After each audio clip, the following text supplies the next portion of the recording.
টাকা দিয়ে অফার করতেই কাকিমণিকে উচিত শিক্ষা দিল পরশুরাম। হ্যাঁ বন্ধুরা, এমনটাই দেখা যাবে। বিস্তারিত জানতে ভিডিওটিতে লাইক দিয়ে চ্যানেলটি সাবস্ক্রাইব করে দেখতে থাকুন। গল্পের শুরুতেই দেখা যাবে কর্ণেশ চ্যাটার্জি জিৎ মুখার্জিকে অনেক কথাই বলছে। আর তখন এই সমস্ত কথা শুনে রেগে যায় নন্দিনী। নন্দিনীকেও বলছে কালকেই কালকেই কোর্টে হচ্ছে ধামাকা, কালকেই হয়তোবা তোমার শেষ দিন। আর তখন নন্দিনীও বলছে, এটা কর্ণ চ্যাটার্জি, আপনাদের আপনাদের পাপের ফল কালকেই ঘটবে। আর কালকে আমি জানি এমন একটা কিছু ঘটবে না, আপনাদের একদম চোখ নিচে নেমে যাবে। অন্যদিকে দেখা যাবে পরশুরাম তটিনীকে নিয়ে মন্দিরে যায়। আর তখন সেখানে গিয়ে পরশুরাম বলছে, ওভাবে কি দেখছো? আর তখন বলে, দেখছি, আমি আমার স্বামীকে দেখছি, তুমিই তো আমার কাছে ভগবান। আর তখন বলে, কি বলছো তুমি? এরপর বলে, হ্যাঁ, এরপর তুমি যেভাবে ঘর সামলাও, সংসার সামলাও, এরপর বাইরের দিকটাও সামলাও, আর তুমি তুমি বড় একটা অফিসার, অথচ আমি কিছুই জানতে পারিনি। অথচ তুমিও সবকিছু সব দিকটা সামলে আবার আমাদেরকে সামলাও, বাচ্চা কাচ্চাদের সামলাও। আর বলে, তুমি তুমি কত কিছু হ্যান্ডেল করো, অথচ আমি কিছুই জানতে পারিনি। তুমি আমার কাছে ভগবান। আর তখন বলছে যে সবকিছু সবকিছু তো তোমরা আমার, তোমাদের ছাড়া কি আমি বাঁচতে পারবো? আর তখন বলছে, যাও তুমি পুজোটা দিয়ে আসো। এরপর দেখা যাবে মন্দিরের ভিতরে ঢুকে যায় তটিনী। আর তখন সেখানে শীতলও চলে আসে। শীতল তখন দেখতে পেয়ে বলতে থাকে, সবকিছু ধ্বংস করে দিব সবকিছু। এরপর দেখা যাবে শীতলের কথা শুনে চমকে যায় তটিনী। তটিনীও সেখানে থাকে। তটিনী বলে, কি বলছো তুমি? আর তখন বলে, হ্যাঁ, তোমার শিবপ্রসাদ গাঙ্গুলি, যাও না যাও, এতক্ষণে হয়তো বা শেষ হয়ে গিয়েছে, তাকে তাকে শেষ করে দিয়েছে। তখন বলে, কি বলছো তুমি? এই বলে দেখা যাবে চিৎকার করে বাহিরে বেরিয়ে যায়। বাহিরে বেরিয়ে শিবপ্রসাদ বলে চিৎকার করে ডাকতে থাকে। আর হঠাৎ করে পিছন থেকে শিবপ্রসাদ চলে আসে। এসে তখন বলছে, কি হয়েছে তটিনী? আর তখন বলে, তুমি ঠিক আছো? ভিতরে শীতল, এই বলে চিৎকার করে কাঁদতে থাকে। আর তারপরই দেখা যায় তটিনীকে জড়িয়ে ধরে পরশুরাম। এরপরই হঠাৎ করেই তটিনী দেখতে পায় একটা লোক পিস্তল নিয়ে পরশুরামের দিকে তাক করে ধরে আছে, পরশুরামকে গুলি করবে বলে। আর সেটা দেখতে পায় তটিনী। তটিনী সরিয়ে দেয় পরশুরামকে, সরিয়ে দিয়ে ফুলের তোড়া ধরে রাখে। সেই ফুলের তোড়ার মধ্যেই গুলিটা লাগে। আর পরশুরামের প্রাণটা বেঁচে যায়। তারপর সেখানে বলরাম সহ সবাই চলে আসে। আর বলরাম পিস্তল তুলে দেয় পরশুরামের হাতে। আর তখন পরশুরাম ফাইট করতে থাকে। এরপর মায়াকে বলছে, মায়া যাও, এখানে শীতল আছে, সবাই যাও খুঁজে নিয়ে আসো। আর এদিকে আড়াল থেকে সবটাই দেখছে শীতল। এরপর এদিকে দাঁড়িয়ে সবটাই দেখতে থাকে তটিনী। তটিনীর খুব ভালো লাগে, এমন একটা স্বামী পেয়েছে, আর যে কিনা ঘরে বাহিরে সবটাই সবটাই সামলায়। সবটা ভেবে খুব খুশি হয়।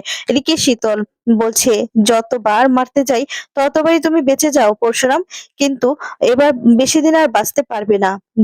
যতবার তোমাকে মারার জন্য ফাঁদ পাতি, কিছু না কিছু হয়েই যায়, কিন্তু এভাবে আর কতদিন, বেশি দিন পারবে না। তখনই সেখানে দেখা যাবে যে সৌরভ চলে আসে। সৌরভ বলছে, আমি আছি।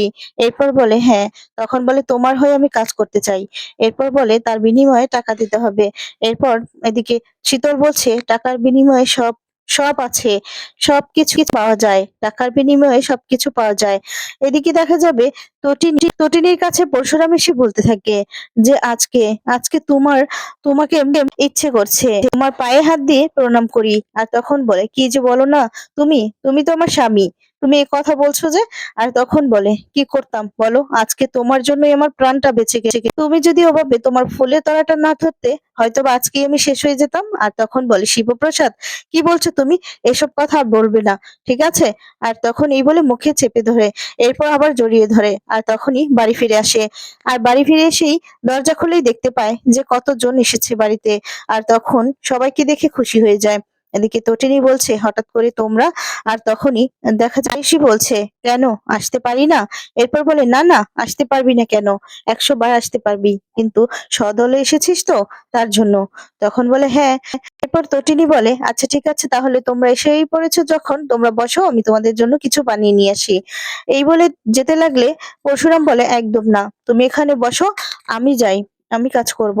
আর তখন বলে, আমি কিছু বানিয়ে নিয়ে আসি, গরম গরম চা আর কিছু বানিয়ে নিয়ে আসি, তুমি এখানে ওদের সাথে বসো, কথা বলো।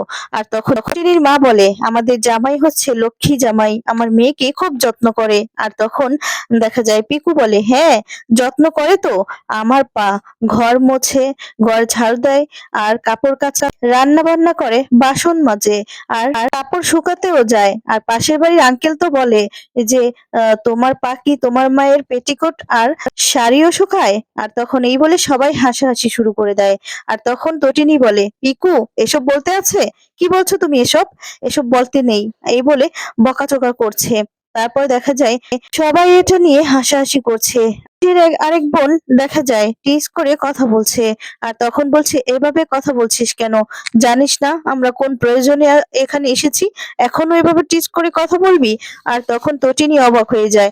তটিনী তখন বলছে, ও আচ্ছা, তার মানে তোরা এখানে এসেছিস তোদের প্রয়োজনে, তাই তো? আর তখন আর কোনো কথাই বলতে পারে না আয়ুষী। এরপর দেখা যায় তটিনীর মা বলছে, শুধু ওদের প্রয়োজনে আসেনি, আজকে আমরা সবাই এসেছি, হ্যাঁ প্রয়োজনেই এসেছি।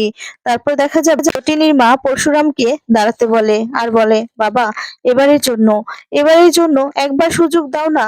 কালকে তো জানো কোর্টে যাবে নন্দিনী, এই কেসটা কোর্টে নিয়ে যাবে, আর কোর্টে নিশ্চয়ই কিছু না কিছু ঘটতে যাচ্ছে। আমি জানি কোর্টে কিছু না কিছু ঘটবে, বিরাট কিছু ঘটবে। তুমি প্লিজ বাবা এবারের মতো ক্ষমা করে দাও।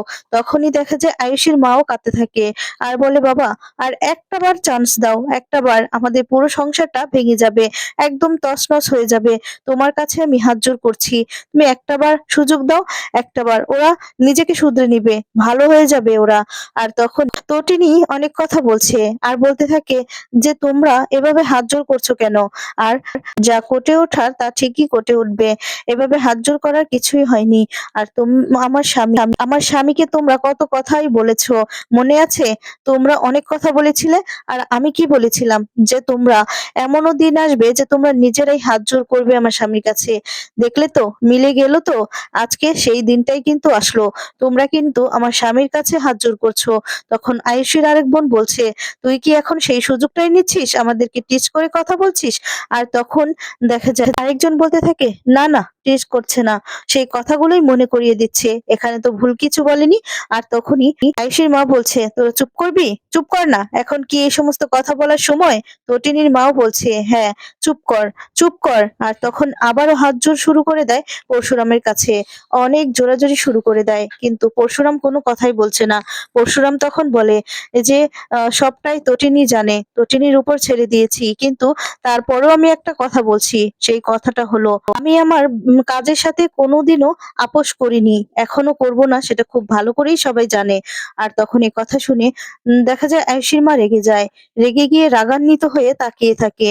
আর তখন তটিনীও বলতে থাকে অনেক কথাই, আর তটিনীর কথা শুনেও অনেক রেগে যায়।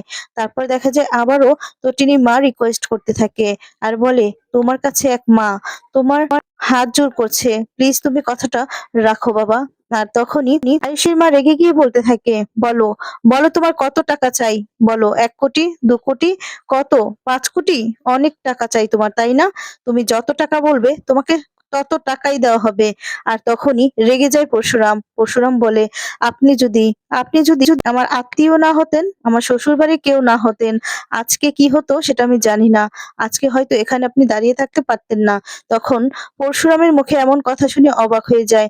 তটিনীও তখন অনেক কথা বলে অপমান করে আয়ুষীর মাকে, একদম জব্দ হয়ে যায় আয়ুষীর মা।